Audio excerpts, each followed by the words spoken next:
the work that we're doing um, to help transform schools into more compassionate, thoughtful places. So I am joined today by my colleagues, Maria O'Connell and Jill Flanders, who are the PIs and leaders of this project, as well as some other colleagues from the Center for Educational Improvement. But we are very glad to have you here. We're going to be presenting some information about the CSLA, but if you have a question as we're talking, please raise your hand or put it in the chat and we'll make sure that we get to that. So we'll get started telling you about what the CSLA is and how you can participate. So today we're going to talk about the CSLA and the tools that we are using to assess school culture and climate, the S-CCATE. We're going to talk about the work that we have done so far in the project in our feasibility study and how we have updated the S-CCATE to more accurately reflect equitable school cultures, as well as reflect some of the feedback that we got during the feasibility study. And then we're going to talk about the next steps and how you all can join us in this work and help to transform your own school communities. So I just wanted to start off by setting the stage a little bit, although I know this is information that you all are very well aware of because you are on the ground doing this work in schools. But we know that there has been a big uptick in mental health conditions, concerns, symptoms, and also behavioral issues that we are seeing in schools in this country. We know that prior to the pandemic, 1 in 5 children might have had depression, but that has risen dramatically to 1 in 3. Anxiety, suicidality, trauma have also risen over the last couple of years, and we know that we are still getting a lot of information about how those concerns have grown and are continuing to grow. And we also know that with that uptick in mental health concerns, we're also experiencing a strain on our resources and our ability to meet those mental health needs, not only in our children, our students, but also among our staff in schools. Because as I said, it's not just the students who are facing these kinds of challenges within schools. We're also seeing that teachers, educators, school staff are also experiencing higher rates of depression, trauma, and burnout, and that more people than ever are considering leaving the profession. And we really need to make sure that we're attending to those needs as we think about transforming school cultures. So what will get teachers and educators to stay? Obviously, more money is always at the top of the list, but teachers and educators are also reporting that they need additional community support and they need their school and district leadership to engage in thoughtful ways to support them as we all continue to move through this sort of post-pandemic period. So within our schools, we're seeing strength. We're seeing resilience. We're seeing growing flexibility in the ways that we can deliver education and support to kids and school. We're seeing more engagement from community organizations, community members to help think about ways that we can reimagine schools. And we're seeing a lot of innovation, but we're also seeing quite a few challenges. We're seeing learning loss. As I said, there are some threats to student and staff well-being. We're seeing issues in equity, how we are providing equitable educations to a range of different students with different needs. And we are always and continue to see difficulties and challenges in not only attaining funding, but having funding go to where it's needed most and then have that funding be sustainable. So what do teachers want and educators want in their professional development to help meet these needs? They want professional development on relevant topics that are of concern right now. They want choice and flexibility. We know that every school is facing different challenges and has different strengths, and that we need to think creatively about how we can offer professional development and support to our educators that meets those needs in a flexible way. Also, teachers and educators are saying they want more time and space to collaborate with each other. And you all might have found that as well, which may be one of the reasons that you're here today, to think about ways that we can collaborate and work well together to create these changes. And they want a supportive environment. So I just wanted to take a moment and see if anybody had other ideas about what kinds of challenges you're facing now that I didn't mention. And you can just unmute yourself, you can write it in the chat, and let us know also what's working well in your school districts. So what are your needs and what's working well? Any thoughts other than the ones that I just expressed? So we'll move on, but if you think of things that I haven't touched on, please do put them in the chat. It's helpful for your colleagues who are also in the room with us today, but it's also helpful for us as we begin to move forward in this project and think about how to make the CSLA really relevant to what's happening on the ground. So what is the CSLA, the Compassionate School Leadership Academy? It is a 3-year project, a research project funded by the U.S. Department of Education through their SEED initiative, the Supporting Effective Educator Development Initiative. This project is led by the Center for Educational Improvement in partnership with the Yale Program for Recovery and Community Health. And we're also collaborating with a number of community organizations within education. So our goals are to develop and provide a culture assessment and resources to middle school. We want to establish and contribute to the evidence base for a model of professional development and transferring social emotional learning practices and supports, as well as trauma-informed practice knowledge to school leaders. And we want to be able to broadly and freely disseminate the findings that we have within this project to all of the schools that need them the most throughout the country. And this is a national research project. So we know that you are joining us from different parts of the country. What is the CSLA, the actual academy that we're talking about? It is designed to be a 4-month-long professional development initiative focused on improving school climate, equity, and the well-being of students and staff. So within this 4-month Leadership Academy, we want to help school leaders develop an individualized compassionate school action plan to address your areas of need and also account for your areas of strength and resilience. We want to help provide the S-CCATE, our school culture assessment, to help schools understand better what those areas of need are, and to help use evidence and data to help monitor that plan as they put it in place. And we want to help develop action planning based on a school's individual needs. And again, we know that every school is different.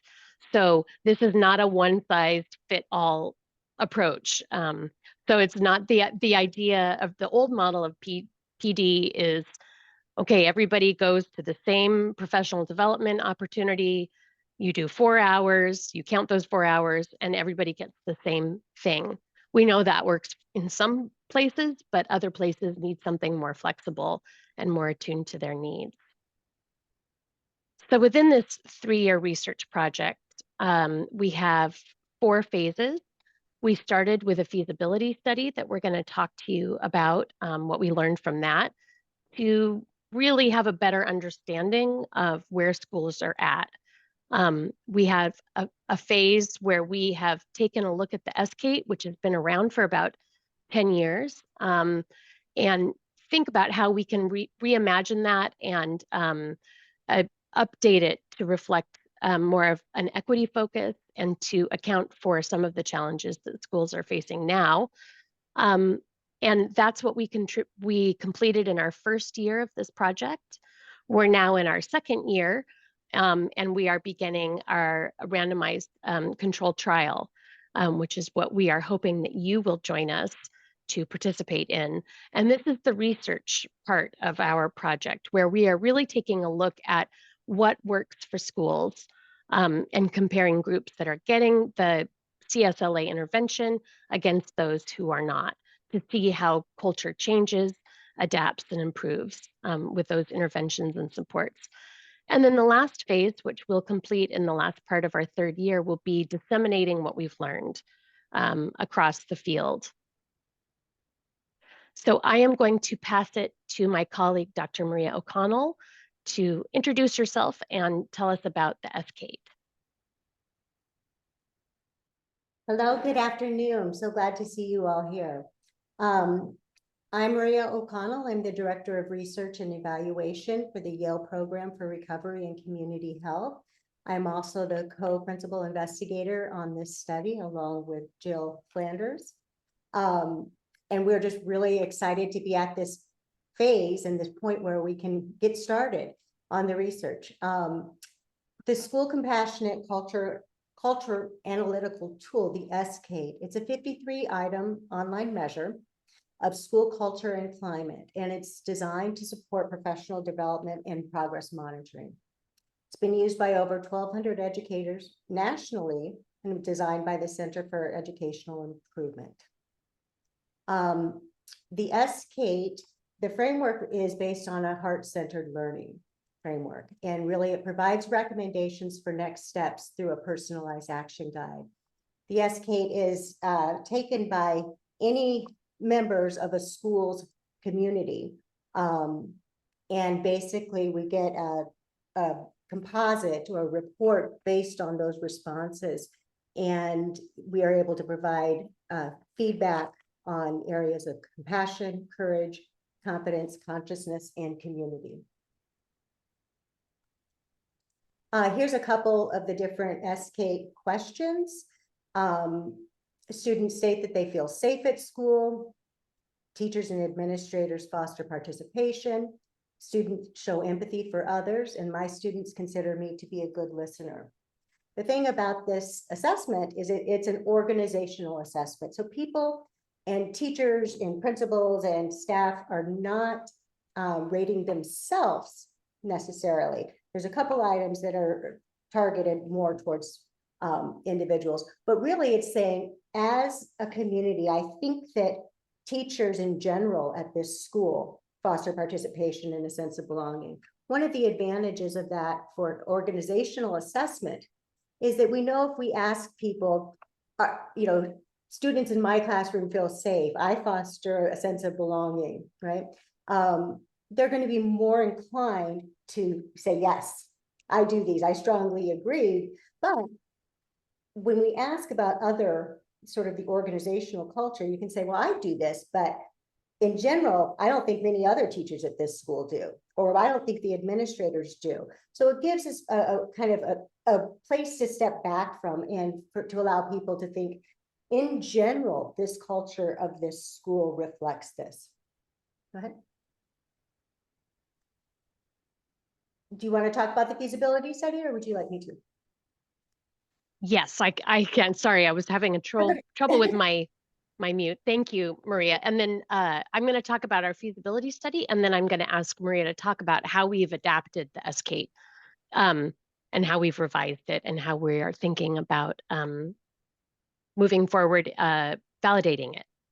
So, but I wanted to just step back for a moment and talk about our feasibility study, because we came into this work with an idea of what the CSLA was going to look like and what we could offer schools, and found that the response from schools was, great, we're overwhelmed. We don't know what we need. We can't do this. This is too much. There's so many options for professional development. So Maria and I, as researchers for a very long time now, know that it's really important to go into research not only with our ideas as experts and researchers about what is important and relevant to the field, but to really take a participatory view and talk to the people who are doing this work to find out what's actually happening and make sure that those things are congruent. What we're offering is what you all need. So we developed a feasibility study to inform the work that we're doing in the CSLA. We want it to be responsive, and we needed educators' input. And again, as I mentioned, the process of how you transform school culture and climate is different for every school. So we needed to have a better idea of what that might look like. In this feasibility study, we looked for schools that identified themselves as having a large number of needs that weren't being met, schools that were interested in building leadership capacity and supporting the mental health of their staff and students. And we completed this work from January through the summer of 2023. And we just asked for two fairly simple, straightforward things. We wanted to talk to them and just sit with them and ask them questions and hear their feedback about what's happening. And we wanted them to take the S-CCATE. And from those two things, we wanted to use the information that we gathered through those two processes to help inform what's happening in the RCT that we're talking to you about today.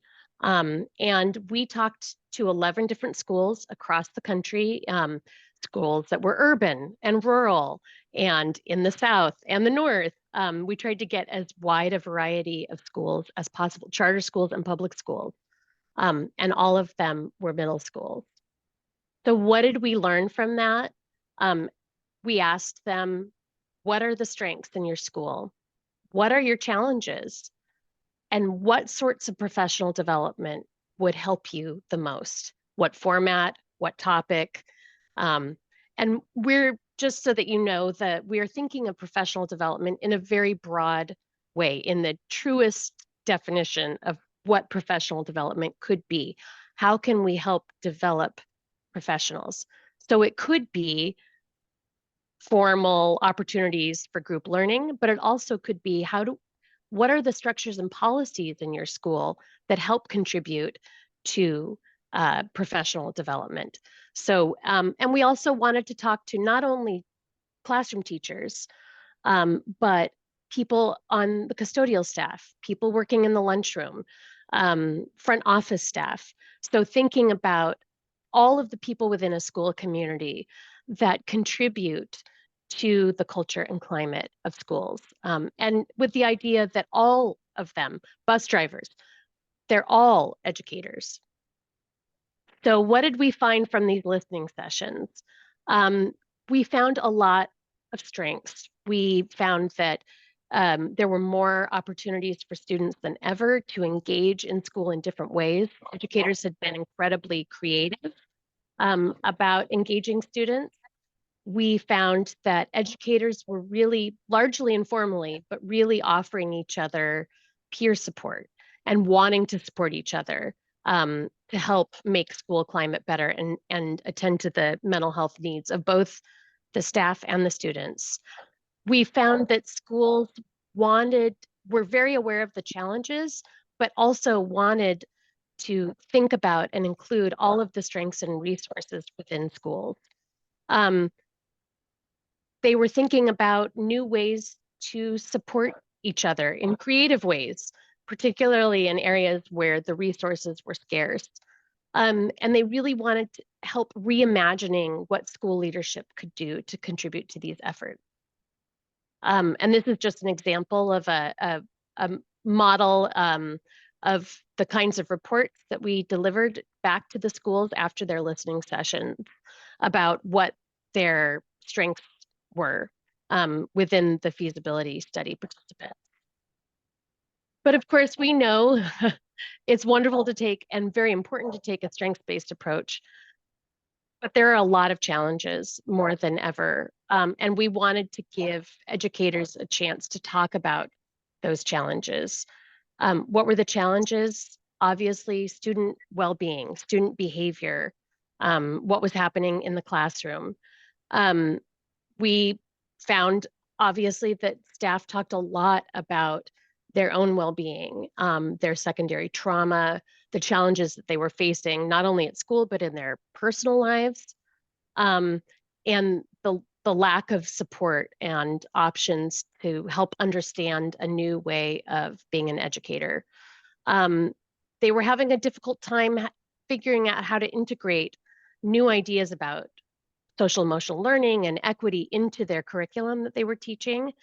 They talked about the struggles of engaging parents in communities where before, 10 years ago, parents were very clearly partners in delivering education to students. They were finding more adversarial relationships with parents and not sure how to navigate that.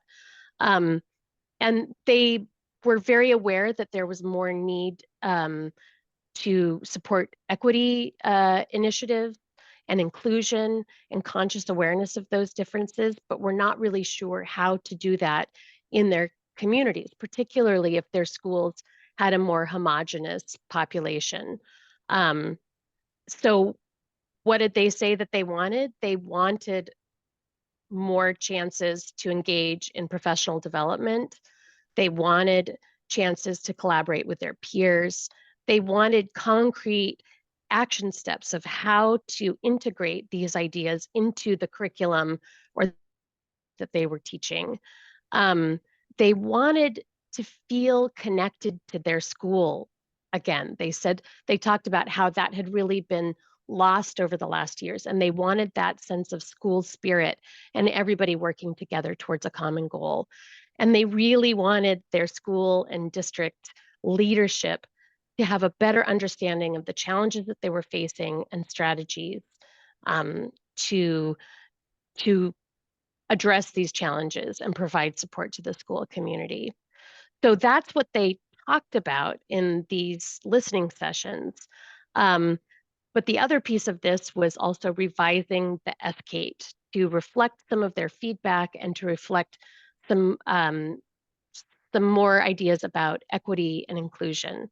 So I'm going to ask Maria to talk a little bit about the process that we used to revise the S-CCATE. Great, thank you.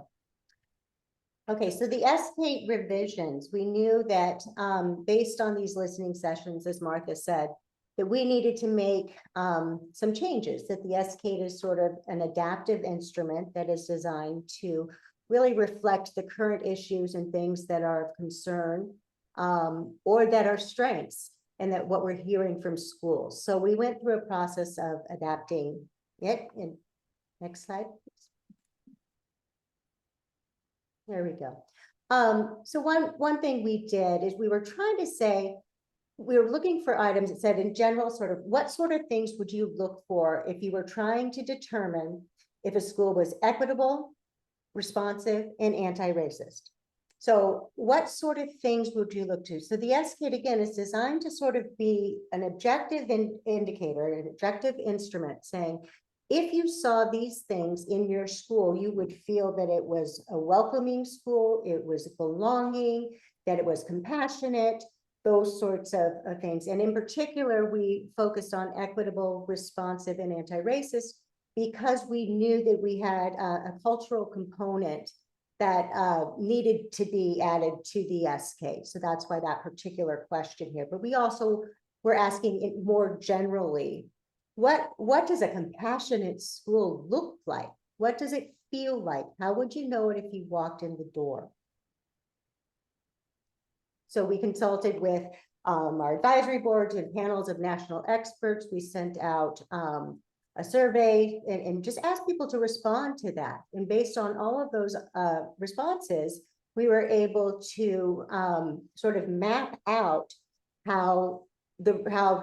what people had said and looked at different themes in different areas that were not being captured in the S-CCATE that we wanted to add. So we ended up coming up with several new items, and we revised the S-CCATE sort of to better reflect current sort of language and values and the things that we were hearing. Go ahead. So we asked, asked additional questions about demographics. We were looking at sort of equity indicators. We had 10 different additions there. We changed it to be consistent of a whole school assessment perspective. And that was one of the things that I was talking about earlier. And that's from an implementation science or organizational framework, where we're not just asking about it, what an individual does. You're asking about the culture of a school in general. Do people at this school tend to show or do this or that?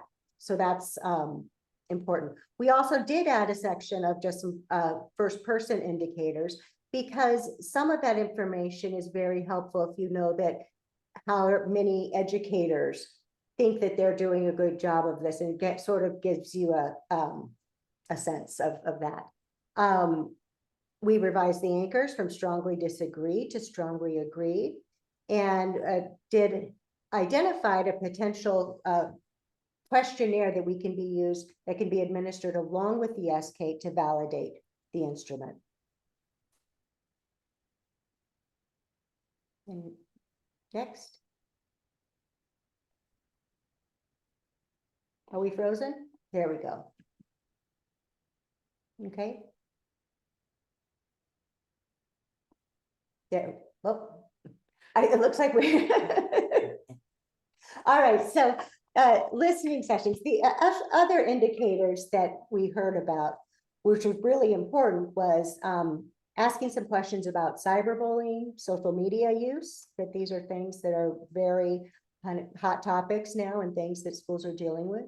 We also felt like understanding the physical environment, the building deterioration. When we were doing our listening sessions, we heard about, places having no heat and having to, be in Michigan in the middle of winter without a roof over there. So some of the physical conditions of schools weren't conducive for creating a safe and healthy environment. And that's a really important sort of structural foundation that you need in order to create compassion environments. So we added some questions about that.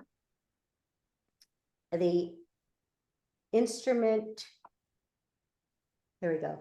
We identified the school climate and school identification measure, and that will administer along with the S-CCATE student, and it assesses these different factors: student and student relations, student to staff relations, academic emphasis, shared values and approach, and school identification.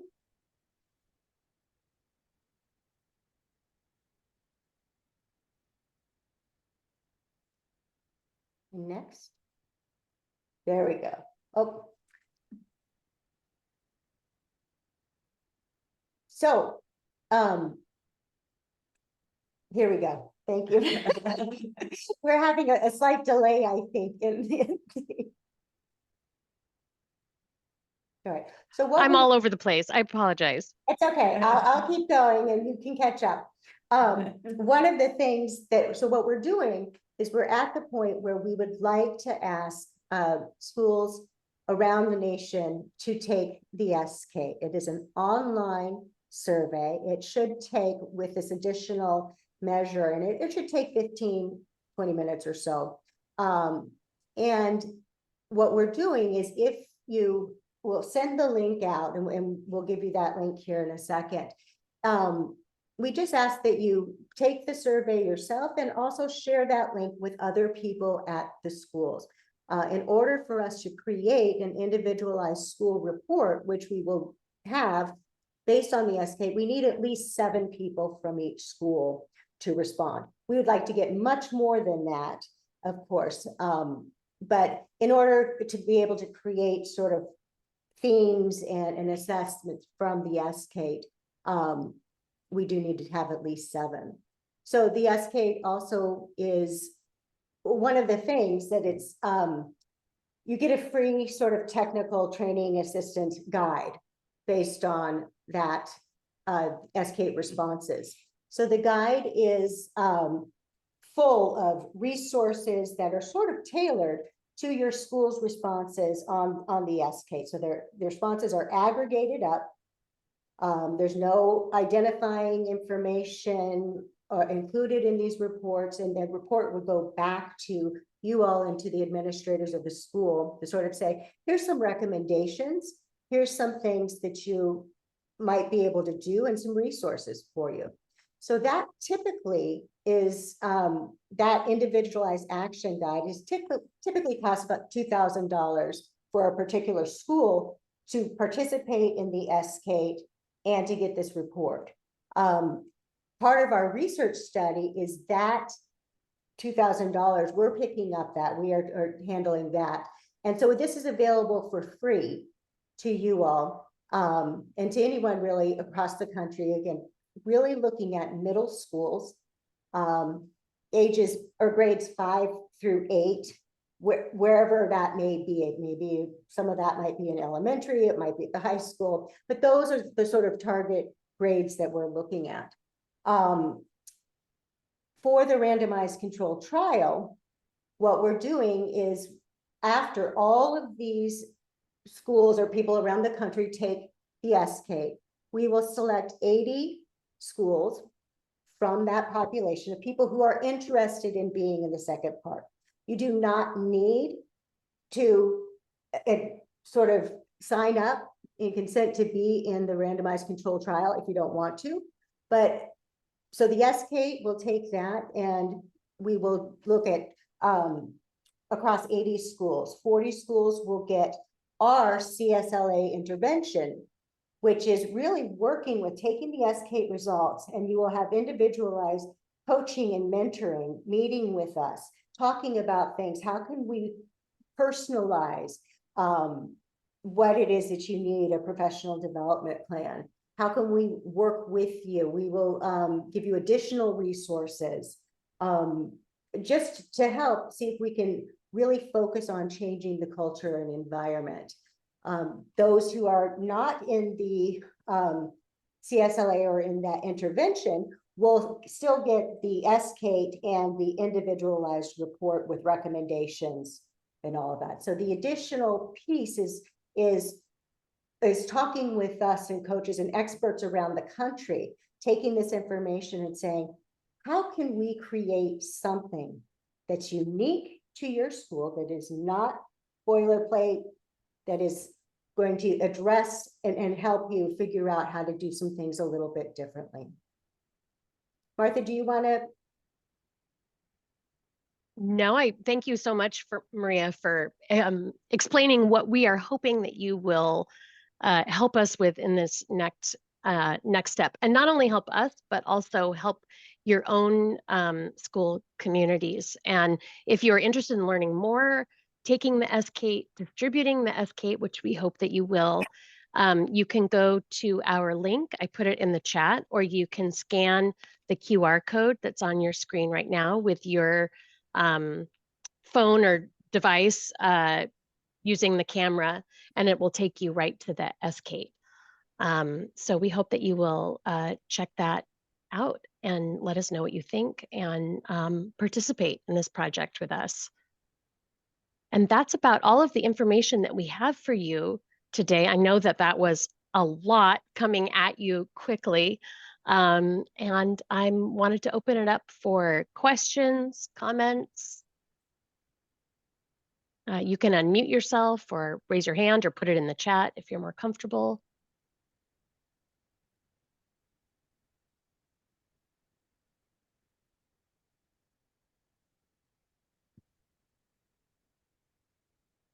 I'm hoping that you're all busy clicking the link and going right to the S-CCATE. Hi. Could oh. you hear me all right? I have a question. Oh, yes. I'm not sure who is speaking, but we could hear you, so. Oh, is it just for middle school? It is for middle school, as Maria said, grades 5 to 8, whether they're located in a middle school or in an elementary school or high school, that doesn't matter so much, but those grades particularly are what we are hoping to engage in this project. All faculty and staff can take the survey. We hope that you will. You know, the more people who take the the assessment, the better and more specific your results are going to be. So we ask that at least 7 of you take the S-CCATE in order to get the action guide with the resources and the personalized recommendations. But the more who take it, the better. And again, it can be anybody from bus drivers and office staff to custodial staff, teachers, aides, paraprofessionals. There's a couple questions, I think one that Beth Tech had a question. When you report the results, are they question by question, or is there a factor thematic structure behind the data? And it is reported by the factors and thematic structure. Okay. And then can you use the survey 9 to 12, just 5 to 8 will be studied? You can. If your school has other grades, and because it's an organizational assessment, we're trying to get a sense of the climate and the culture of a school. So if your school has grades 5 through 12, you do not need to just have the teachers and educators and staff that work with 5 to 8. You can have 9 to 12. You can do an entire school environment, because that is part of the environment and the culture of the school. We recognize that. So that is fine if that answered. And then Livonia mentioned that she'd like to say she's happy we included staff and teachers rather than just students. Yes, we recognize that there are some really great climate and culture assessments for students. And we think that that is a really essential perspective in assessing your school culture and climate. But this assessment, the S-CCATE, is not for students. That may be something that we add on in the future, but for now we're interested in this particular project about what the perspectives are from the adults in the school community. I think that's a really good point too. So because what we're hoping to do is create sort of an individualized action plan with the schools in our study. Some of that may be, we would like to administer the S-CCATE to our students at the school. That would be fun, because that's part of sort of that intervention. Our intervention isn't this, we're going to do X, Y, and Z. It is to work with the schools to help find what would be most helpful, what information would you like to have? And so students could take it absolutely as part of the intervention. Or there may be other things. We may want to hold some listening sessions with students at your school. May want to do some focus groups or do something else. So all those individualized things and these ideas, we can work with you on if you're in the sort of experimental, the intervention part of the study. Yeah, and just to add on to that, if you are thinking, you take the S-CCATE and you get some ideas about things that would really work well for your school, but you're not quite sure how to implement them or how would you assess whether they're working, that's the sort of, those are the sort of things that we are happy to provide coaching about, access to, an expert that might otherwise might not be something that you would ordinarily be able to do, to help you really dig down to figure out how can we make this work for us and what are our needs right now. So it is not limited to traditional public schools. Charters and private schools can also participate. Yeah, Chris, it sounded like you wanted to. Thank you. Can you hear me? Yes. Okay. The other thing to think about is if you're part of the experimental group, the intervention group, there will be a chance for the leaders to network together. So that's another advantage, and also receive some credits that could go towards certification or something that will recognize what you've gone through with this project and your leadership. So you may want to say a little more about that leadership path. Yeah, thank you, Chris, for that. Yes, an important component of this is the idea of being able to network and get peer support from other schools that are working on the types of things that you're working on. And for leaders in schools to have that leadership support and development to help grow their leadership and change their schools. So we consider that networking and collaboration piece to be a really key to this. And in terms of Brandon's question about the amount of time per week, that's going to be up to you and your school. What we hope might happen is that you form a team of people in the school who are interested in this work and want to work on it. And again, not just the designated leaders in a school, but people who are aspiring leaders, who consider themselves to be natural leaders or are identified by their peers. And it might be some schools are really interested in a project and decide they want to spend X amount of time for a certain amount, for a month and then reduce the amount of time. It's going to be completely individualized. So there's not an investment of time required. And all schools that offer education to middle schoolers are invited to participate.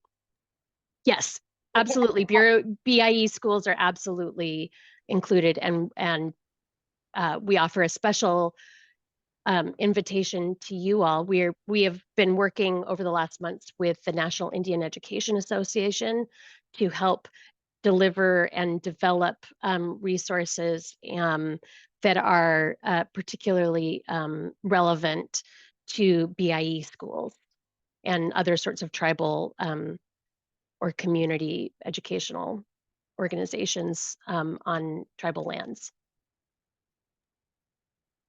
And I would just add too, in terms of the amount of time invested per week, and you may have said this, Martha, but it also is not only the amount of time, but when.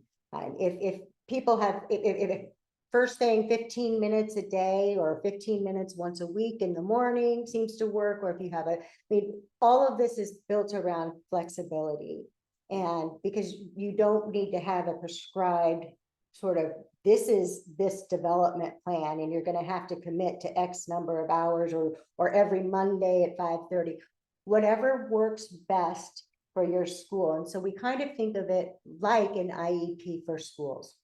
And in terms of actually like working with you, what are the strengths, the resources, the challenges that each school has, and how can we build on those strengths? And then provide the supports around that to help you grow into a more compassionate school climate.